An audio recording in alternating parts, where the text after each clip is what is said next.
رسول اللہ صلی اللہ علیہ وسلم مسجد النبی میں اندر بیٹھے تھے تو ایک شخص جس دن آیا تو اسے انہوں نے کہا کہ یہ جنتی ہے، وہ دوسرے دن آیا اسے کہا جنتی ہے، تیسرے دن آیا اسے کہا جنتی ہے.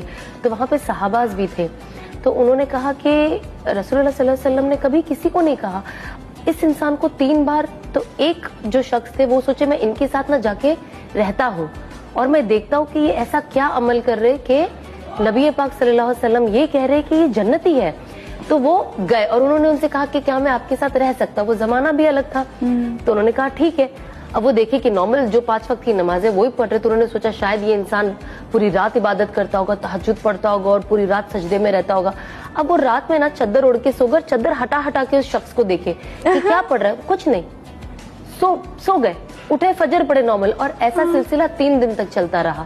پھر وہ بولا اب میں گھر جاتا ہوں، یہ تو کچھ نہیں. تو یہ نکلے تو انہوں نے کہا کہ میں اس لیے آیا تھا دیکھنے کے لیے، میں جاننا چاہتا تھا کہ رسول اللہ صلی اللہ علیہ وسلم نے کہا کہ آپ جنتی ہیں، تو میں جاننا چاہتا تھا کہ وہ انسان ایسا شخص یہ شخص اور کیا کرتا ہے.